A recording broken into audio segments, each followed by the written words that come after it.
हरे कृष्ण कृष्ण कृष्ण हरे हरे। तो भक्तबिंदगण आजकेर भिडियोटी रयेछे 26 मार्च बुधवार पालित होयेछे पाप मोचनी एकादशी। जे सकल कृष्ण भक्तरा এই पाप मोचनी एकादशी व्रतटी पालन करबेन তারা অবশ্যই ভিডিওটি শুরু থেকে শেষ পর্যন্ত ভক্তি সহকারে শ্রবণ করবে। আর একটা প্রবলেম রয়েছে, গলায় প্রচন্ড সমস্যা রয়েছে, তাই যদি ভিডিওটি শব্দ খারাপ হলে অবশ্যই ভিডিওটি এড়িয়ে যাবেন না, ভিডিওটি সম্পূর্ণ দেখবেন। গলায় ভীষণ সমস্যা রয়েছে, তাই আপনারা আমাকে ক্ষমা করবেন। আমি আপনাদের জন্য অবশ্যই ভালো করার চেষ্টা করব ভিডিওটি, কিন্তু অবশ্যই আপনারা শ্রবণ করবেন সম্পূর্ণরূপে এই ভিডিওটি, কারণ বুধবার পালিত হচ্ছে পাপ মোচনী একাদশী।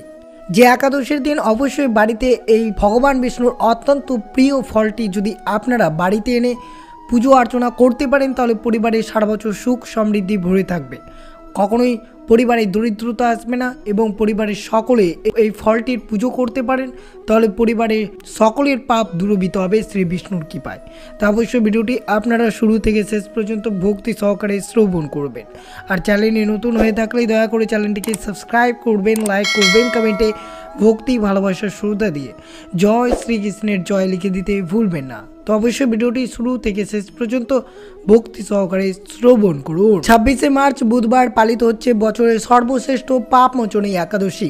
এই পাপ মোচনী একাদশী যে সকল কৃষ্ণ ভক্তরা ব্রতটি পালন করবেন তারা অবশ্যই মনে রাখবেন, এই ব্রত চলাকালীন আপনারা এই ফলটি অবশ্যই বাজার থেকে ক্রয় করে এনে অবশ্যই বিষ্ণুর পুজোয় নৈবেদ্যটি নিবেদন করুন। এর ফলে আপনার সকল পাপ চিরতরের মুক্ত হবে এই পাপ মোচনী একাদশীর ব্রতের ফলে। পাপ মোচনী একাদশী চৈত্র মাসের কৃষ্ণপক্ষের 11তম দিনে এই ব্রতটি পালন হয়ে থাকে। এটি বছরের 24টি একাদশীর মধ্যে সবথেকে শেষ একাদশী। এটি হোলিকা দহন এবং চৈত্র নবরাত্রি উৎসবের মাঝামাঝি সময়ে আসে। হিন্দু ধর্মাবলম্বীদের জন্য পাপ মোচনী একাদশী ব্রত অত্যন্ত শুভ দিন। এই উৎসবের পালনের ফলে ভক্তরা পরম নিষ্ঠা ও পবিত্রতার সাথে এই দিনে উপবাস করলে তাদের পাপ থেকে সম্পূর্ণ মুক্ত পাওয়া যায় বলে বিশ্বাস করা হয়। চৈত্র মাসের কৃষ্ণপক্ষের এই ব্রতর পরে বলে একে পাপ মোচনী একাদশী বলা হয়। যে সকল কৃষ্ণ ভক্তরা 2025-এ 26 মার্চ বুধবার এই একাদশী ব্রতটি পালন করবেন তাদের অবশ্যই সেই পরিবারের ওপর শ্রী বিষ্ণুর আশীর্বাদ বর্ষিত পড়বে। এই ব্রতটি এতটাই শক্তিশালী যে বলা হয় যে এটি ব্রহ্মা হত্যার পাপ, অর্থাৎ একজন ব্রহ্মাকে হত্যা করার কাজ নামক সবচেয়ে জঘন্য পাপকে নিষ্ক্রিয় করতে পারে। সহজ কথায় এই সবকে একজন ভক্তের সমস্ত ভক্তি এবং দৃঢ় নিষ্ঠার সাথে এটি অনুসরণ করার পাপ মোচন হিসেবে পরিচিত।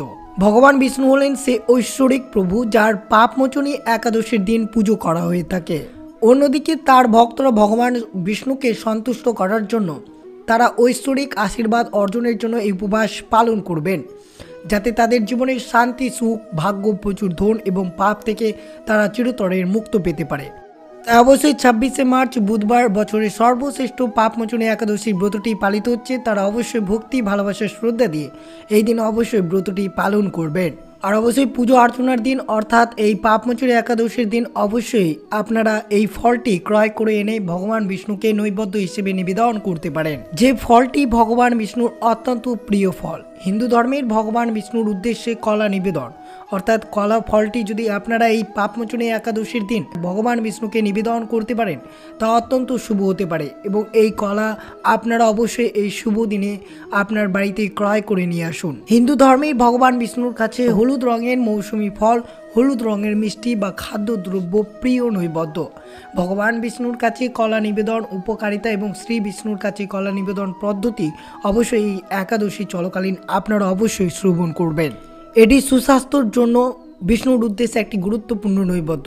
যারা গুরুতর স্বাস্থ্য সমস্যার সম্মুখীন হন তারা অবশ্যই এই একাদশীর দিন অর্থাৎ পাপ মোচনী একাদশীর দিন সময় ভগবান বিষ্ণুর উদ্দেশ্যে কলা নিবেদন করা উচিত। যদি কলা আপনারা এই দিনে বাড়িতে ক্রয় করে এনে ভগবান বিষ্ণুকে নিবেদন করতে পারেন তা অত্যন্ত শুভ হতে পারে আপনাদের জন্য। যেহেতু সনাতন ধর্মে একাদশীর তিথির বিশেষ গুরুত্ব রয়েছে, তাই ধর্মীয় বিশ্বাস অনুসারে এই পাপ মোচনী একাদশী ব্রত পালন এবং ভগবান বিষ্ণুর ভক্তিপূর্ণ উপবাস করলে সাধকের সমস্ত মনোবাসনা পূর্ণ হয়ে যায়। অবশ্যই আপনারা এই শুভ দিনে ভগবান বিষ্ণুকে কলা নিবেদন অবশ্যই করবেন। আর অবশ্যই একাদশী পুজোর দিন ভগবান বিষ্ণুকে অবশ্যই এই কয়েকটি জিনিস কলার সাথে অবশ্যই আপনাকে অর্পণ করতে হবে। ভগবান বিষ্ণুকে অবশ্যই এই পাপ মোচনী একাদশীর দিন তুলসী পাতা অবশ্যই অর্পণ করবেন, কারণ তুলসী ভগবান বিষ্ণুর প্রিয় বলে মনে করা হয়, তাই একে বিষ্ণুপ্রিয়া নামে ডাকা হয়ে থাকে। একাদশীর দিন তুলসী পাতাকে ভগবান বিষ্ণুর ভোগে অর্থাৎ আপনারা কলার ভোগে অবশ্যই অন্তর্ভুক্ত করবেন, যাতে ব্রতের পূর্ণ ফল লাভ পাওয়া যায়। হলুদ রঙের পোশাক। যে সকল কৃষ্ণ ভক্তরা এই পাপমোচনী একাদশী ব্রতটি পালন করবেন তারা অবশ্যই হলুদ রঙের পোশাক অবশ্যই পরিধান করবেন, কারণ হলুদ রং অত্যন্ত প্রিয় ভগবান বিষ্ণুর কাছে। একই সঙ্গে বিষ্ণুজির আসল হলুদ হওয়া উচিত। এছাড়াও পুজোর সময় শ্রীহরিকে চন্দনের তিলক লাগানো শুভ ফলদায়ক বলেই মনে করা হয়। ভগবান বিষ্ণুর কৃপা লাভ আপনারা খুব সহজেই বর্ষিত হবে। এই পাপমোচনী একাদশীর দিন অবশ্যই ভগবান বিষ্ণুকে যে ফল নিবেদন করবেন তা আপনাদের সাথে তুলে ধরা হলো। যেহেতু এই কলা ফলটি আপনাদের অবশ্যই নিবেদন করতে হবে এই পুজোর সময়। একাদশীর দিন ভগবান বিষ্ণুকে হলুদ রঙের মিষ্টিও নিবেদন করতে পারেন, যেমন বেসনের লাড্ডু অবশ্যই কলা নিবেদন করবেন, পঞ্চামৃত, ক্ষীর এবং পঞ্জরির ভোগ নিবেদন করা যেতে পারে। ভোগের মধ্যে তুলসী দল অবশ্যই অন্তর্ভুক্ত করুন, কারণ এতে ভগবান বিষ্ণু দ্রুত প্রসন্ন হন এবং ভক্তের প্রতি আশীর্বাদ বর্ষণ করেন। আর অবশ্যই এই পাপমোচনী একাদশীর দিন যদি নিজের পাপ পূর্ণ করতে চান তাহলে অবশ্যই পারলে এই কয়েকটি জিনিস অবশ্যই দান করুন। একাদশীর দিন দরিদ্র অসহায় মানুষদের দান করার বিশেষ গুরুত্ব রয়েছে। এই দিনে নিজের সাধ্য মতো অবশ্যই ফলমূল দান করতে পারেন, কিন্তু মনে রাখবেন কোনো মতেই খাদ্যশস্য দান করবেন না। হলুদ রঙের ফল, হলুদ বস্ত্র, হলুদ রঙের যে কোনো ফল এই দিনে দান করা অত্যন্ত শুভ বলেই মনে করা হয়। এটি করলে শুধু বিষ্ণুজির কৃপা নয়, দেবী লক্ষ্মীর আশীর্বাদ খুব সহজেই লাভবান করতে পারবেন আপনারা। ভগবান বিষ্ণুর প্রিয় ফলটি অবশ্যই এই দিন গরুকেও নিবেদন করা উচিত।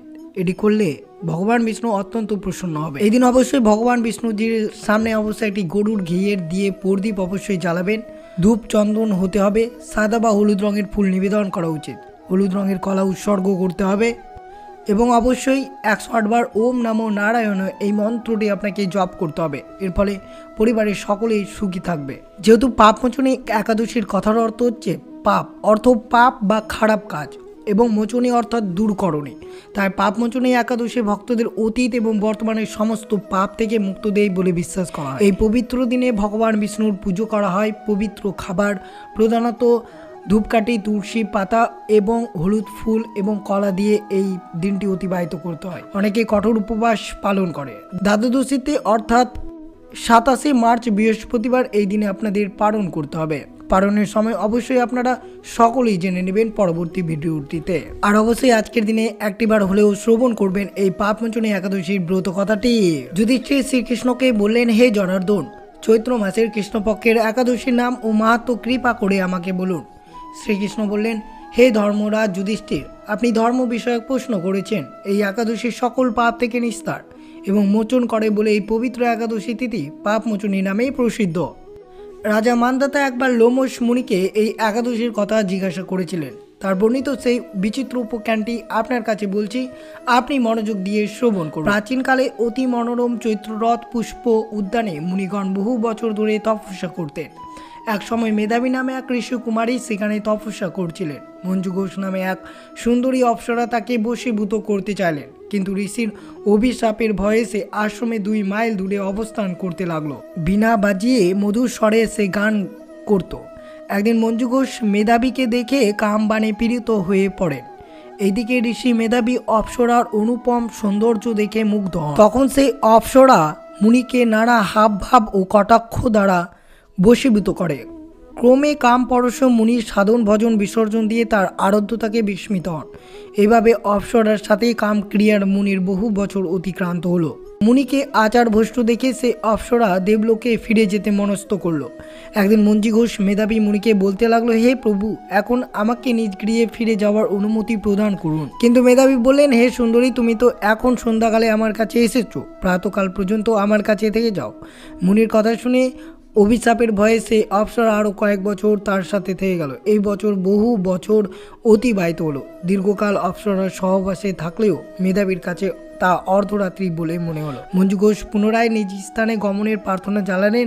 মুনি বললেন, এখন প্রাতকাল যতক্ষণ পর্যন্ত আমি সন্ধ্যা বন্দনা না সমাপ্ত করি ততক্ষণ পর্যন্ত তুমি থেকে যাও। মুনির কথা শুনে ঈষৎ হেসে মঞ্জু ঘোষ তাকে বলল, হে মুনিবর, আমার সহবাসে আপনি যে কত বছর অতিবাহিত করেছো তা একবার বিচার করে দেখুন। এই কথা শুনে মুনি স্থির হয়ে চিন্তা করে দেখলেন যে হ্যাঁ, তার 56 বছর অতিবাহিত হতে চলছে। মুনি তখন মঞ্জু ঘোষের প্রতি ক্রোধ পরবশ হয়ে পড়লেন।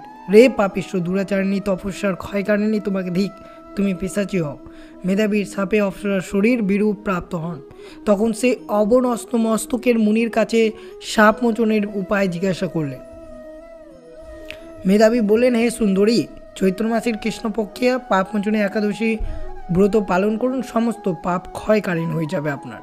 সেই ব্রত পালনে তোমার পিশাচত্ব দূর হবে। পিতার আশ্রমে ফিরে গিয়ে মাধবী বললেন, হে পিতা, এক অপ্সরার সঙ্গ দোষে আমি মহাপাপ করেছি, এর প্রায়শ্চিত্ত কী তা কৃপা করে আমায় বলুন। উত্তরে চাবন্য মুনি বললেন, চৈত্র মাসের কৃষ্ণপক্ষিয়া পাপমোচনী একাদশী ব্রতের প্রভাবে তোমার সকল পাপ দূর হবে। পিতার উপদেশ শুনে মেধাবী সেই ব্রত ভক্তি ভরে পালন করেন। তার সমস্ত পাপ দূর হলো। পুনরায় তিনি তপস্যার ফল লাভ করলেন। মঞ্জু ঘোষ এই ব্রত পালনের ফলে পিশাচত্ব দূর হয়ে দিব্যদেহ স্বর্গ গমন করলেন। হে মহারাজ, যারা এই পাপমোচনী একাদশী ব্রত পালন করেন তাদের পূর্বকৃত সমস্ত পাপ ক্ষয় হয়। এই ব্রত কথা পাঠ ও শ্রবণের সহস্র গোদানের ফল লাভ হয়। হরে কৃষ্ণ কৃষ্ণ কৃষ্ণ হরে হরে, হরে রাম রাম রাম হরে হরে।